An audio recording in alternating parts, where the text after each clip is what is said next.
Hi everyone, good evening. সবাইকে কেমন আছো? আমি খুব ভালো আছি। এই দেখো, আজকে আমার সারা দিনের খাবার হলো এই চা বিস্কুট। সকালবেলা যাত্রা করে এসে আমি ঘুমিয়েছিলাম ঠিক 8:30টার সময়। 8:30টার সময় ঘুমিয়েছি আর উঠেছি আমি 5:30টার সময়।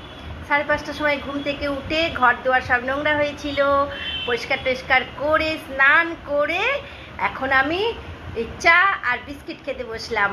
সাথে আমার একটা রুটি আছে, আরও অনেক কিছু আছে, কিনে নিয়ে এসেছি। এই দেখো অনেক কিছু আছে, তে গজা আছে, ক্রিম রোল আছে, পেটিস্ট আছে, অনেক কিছু আছে।